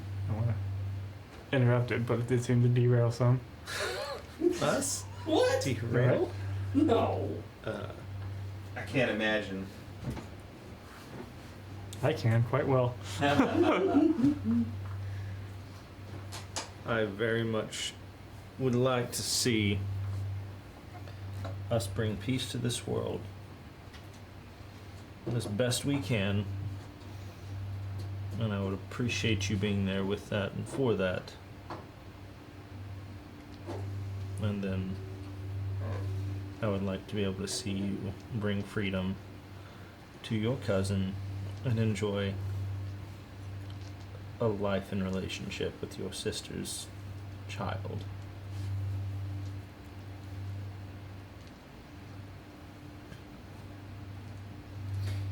What is the Empire like? Dun, dun, dun, The sun beats dun, down dun. on you. Every step. Wrong one, but I appreciate that. Are we sure it's the wrong one? Well, It's very structured. Everybody knows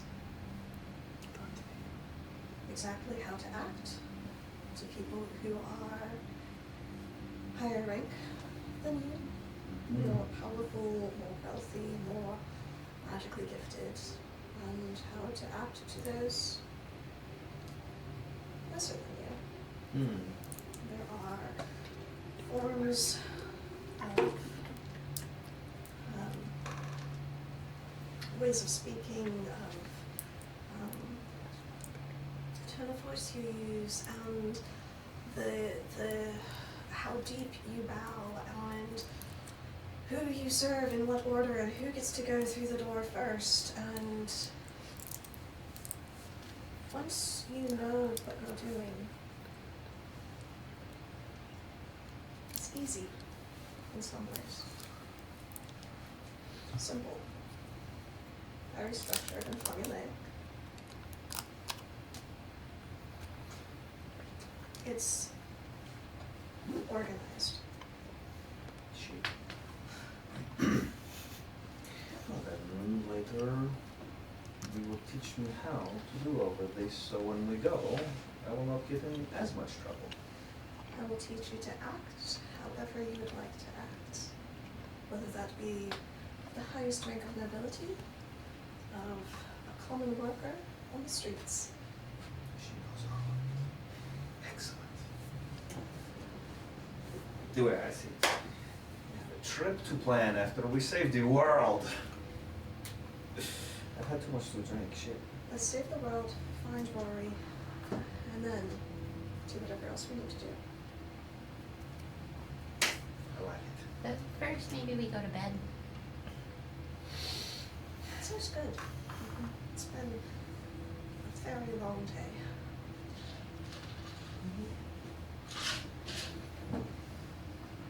Alright, so y'all bed down for the night? Alright. Do we get to take a Yes! No! Yes, you guys will take a long rest. Kari's not here right now. Please leave a message after the beep. Beep. You don't want to play? I'm scared. Oh, that's half the fun. Kari. Yes. You are in a void.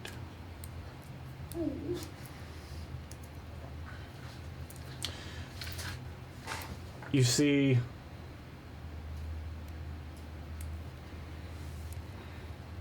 looming before you in a height, it's a size that defies your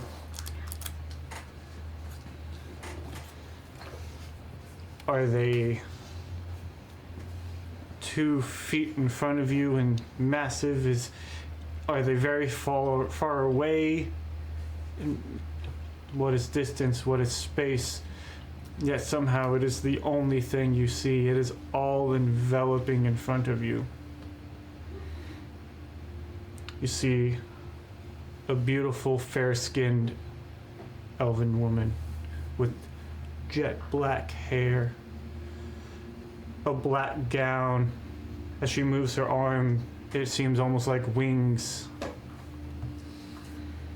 A stern look upon her face as she looks directly through you. She says, "I told you to deliver my enemies to me. I told you you were on the right path. You were heading to the lair of that which I abhor, and yet you sought to make a deal with that abomination. I am the true ascended. I am the Raven Queen. I am the goddess of fate. I am the goddess of death. And yet you sought to make deals with that which defies death, which defies me. Then you would dare to suggest that using that which I hate as a means of execution for others in my name? Have you so forgotten what it means to value life that when faced with a creature who openly claims to kill anyone they so desire, you choose to discuss deals? Master of death?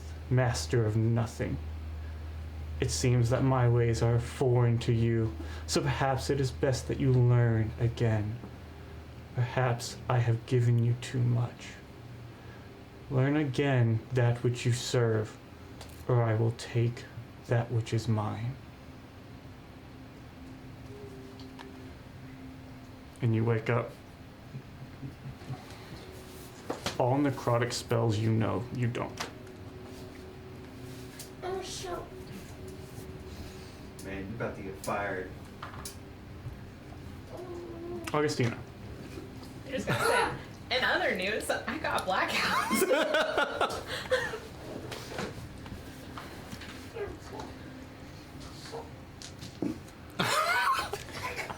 How you doing, bud?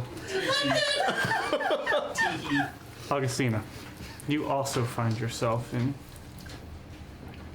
the darkness of sleep.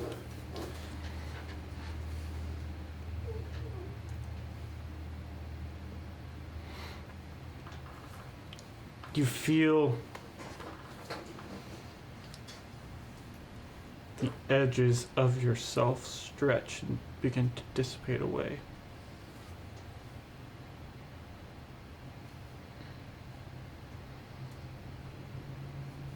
You feel this in this space, the very outreaches feel intangible of you. You're not sure exactly what it is, and then in a flash, as quick as a streak of lightning, there's a blink, and for a moment you're in that room where your aunt is, where you always met her, and you're back in this void.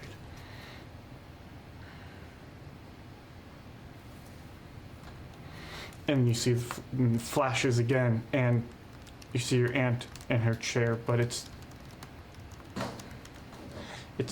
your aunt, but it's not. It's that skull-faced, bony features. As fast as lightning, you're both there and then in the void. And those flashes become faster and faster and faster. And with each one, it seems she has moved, and she's closer and she's closer, and she's reaching out and she's attempting to grab you. And she's just right there and right there. With each one, it's right in front of you. And when it seems like she's almost about to grab you, that flash happens and you stay in a field, in a moonlit meadow, soft dancing lights all about you.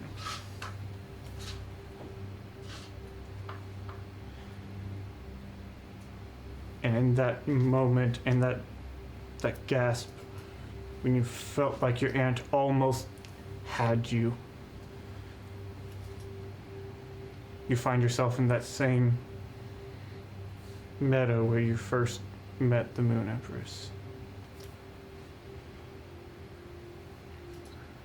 You see her almost as all these faint floating lights that are always just out of grasp. You see at one point they all sort of coalesce and come together, and then of the softest of light appearing, you see the Moon Empress in front of you. She goes, Augustina, your aunt is persistent.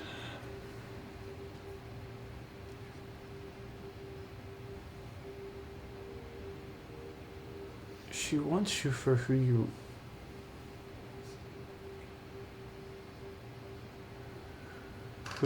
your family is. I hear her scream about heritage.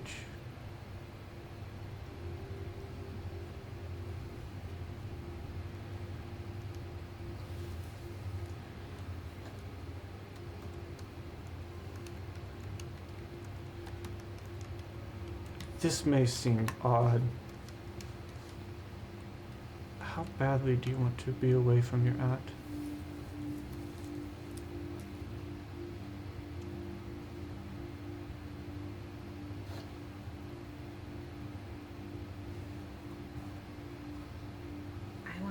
embrace so like I see my family discarded. Because I don't think the heritage my aunt has is true.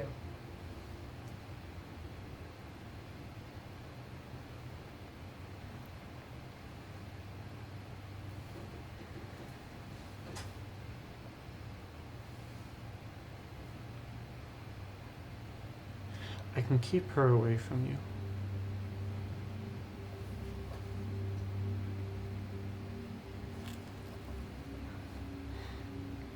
But I'll have to sever part of you.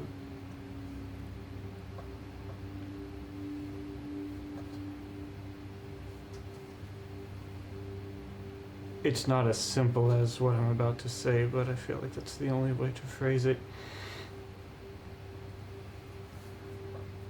Your bloodline will change.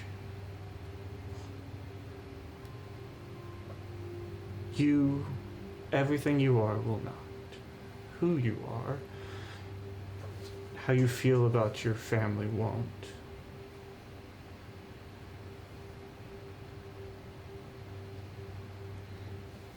But her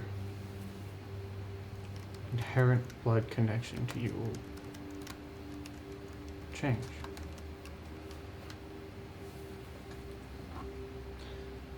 And as such, some of the innate powers that you have will change as well.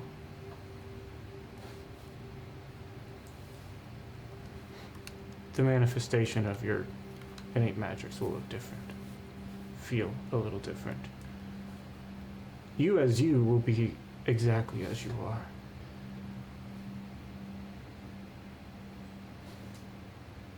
But the volatile nature of your current family line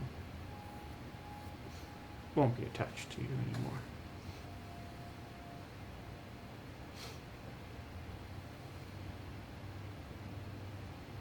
Is there something you want?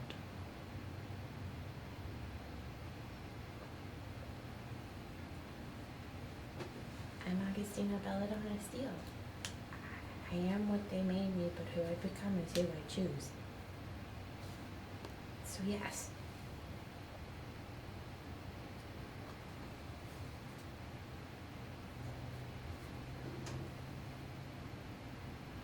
Then when you wake up, you will be different. If that's what you choose.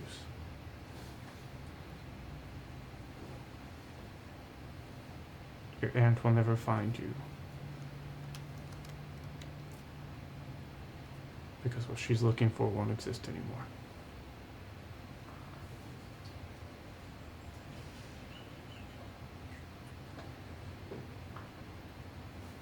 I'm born alive, anew in the night.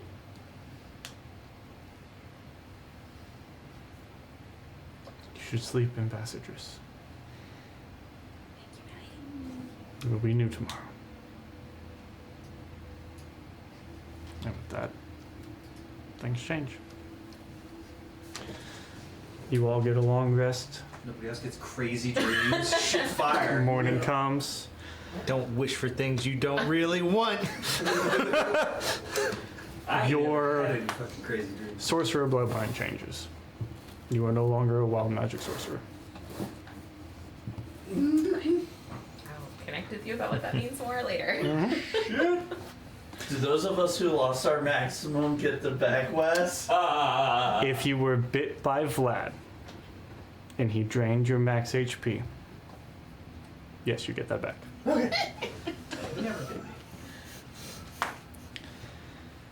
And so with that, what's the plan for today? Different God, where we were gonna go after this. I think honestly, like whenever things started getting like the flashes of her aunt, Augustine was like holding on tighter and tighter to Riker, and then everything happened with the Moon Empress, and she just sort of released. So yeah, she is probably a lot more relaxed in the morning, and as soon like she was awake when Riker woke up, and whenever he woke up, she's like, I have so much to tell you. Kind of Kari's missing. believe that. Shock and awe. Did you turn Surprise. invisible this time? Because I can see that now. I can see that shit. Yeah. No, Kari blinked out of existence. Okay. You want to run it by me again? Okay.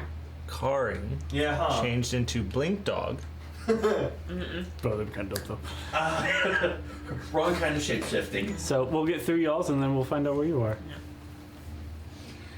Right, so my aunt was there, and she kept on being there, and then she wasn't there, and then she was there, and then she wasn't there, and she kept on getting closer and closer and closer, and all of a sudden she just wasn't there, and then the Moon Empress showed up, and the Moon Empress we're is like, excited this I morning, can I take see. you out of your bloodline and put you into a new bloodline so your aunt can never touch you again. Hey, the roof did not fall in. Fantastic.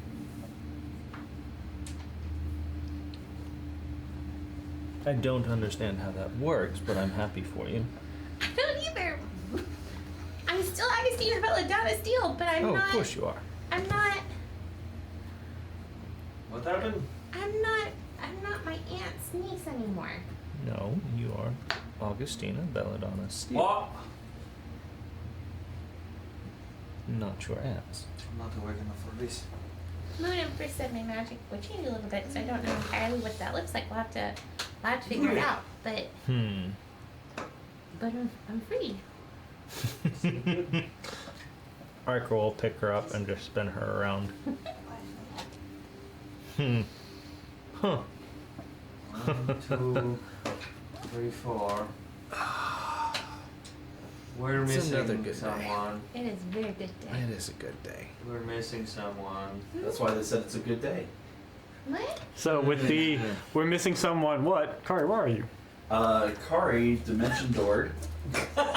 Out into the street, and immediately started making her way through town towards the temple. Okay. And once get there, Kari is going to change both her appearance and her clothing to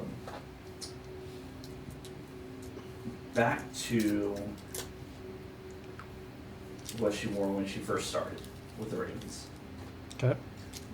At what point in time did Kari, is this, how proximate is this to us waking up, I guess? You said that you weren't there, so Yeah, I have a feeling that after getting her butt spanked by Mom, she woke up pretty quick and immediately as soon as she woke up, she pooped. She is probably, because it takes time to walk that distance, she's probably arriving to the temple about the time you guys are waking up, timeline wise. So about the time you get to the temple, you get it. Did we not just talk about this with Mayor? oh, where the fuck are you? Kari is going to at the Don't send me as soon to as she voicemail, starts damn you. hearing the voices, she removes the necklace and puts it in her pouch.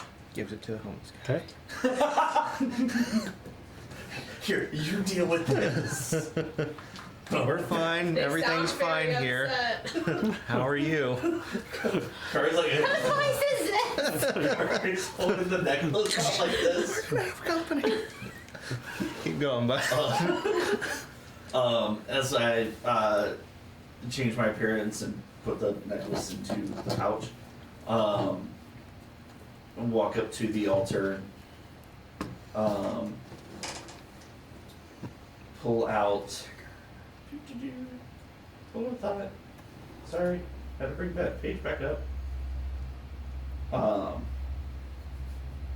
Pull out 100 gold pieces and lay them at the altar,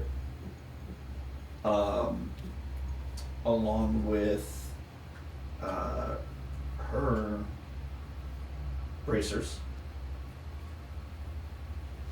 and kneeling at the altar. I was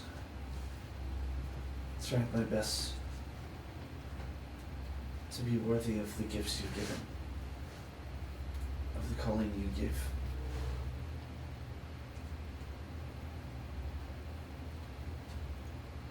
But in this, I have failed you.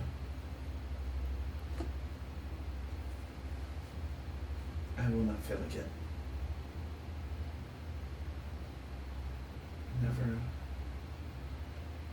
Never meant to leave the creature alive. was never going to.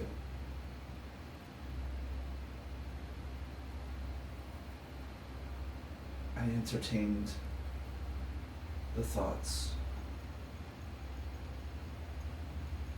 to keep those from making rash decisions. And I put their lives above my calling.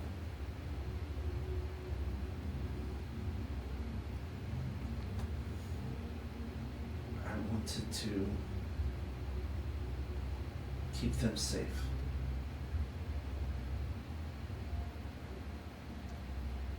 But in this I failed.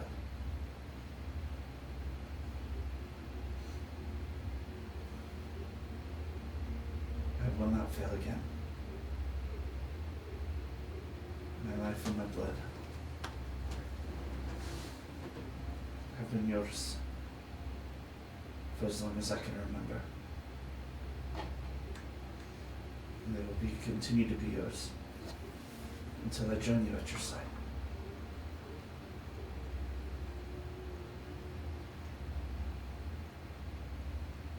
She'll leave the gold, but put the bracers back on.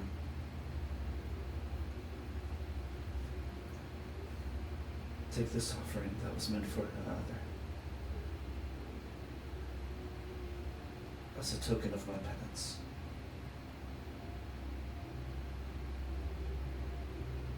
And I will deliver your enemies to you.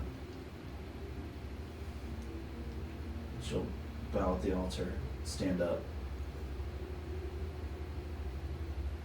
nod towards whoever she sees, make her way out, and as she steps through the entryway, her clothes will go from white to pure black, her skin going back to its natural state. And she'll pull up her mask over her face and her hood over her head. And she'll kind of think to herself, guess it's time to go find some enemies. And put the necklace back on. You have 12 voicemail. Fuck are you? Piece of shit. And if anybody's currently talking, she'll let them finish. If nobody's currently talking,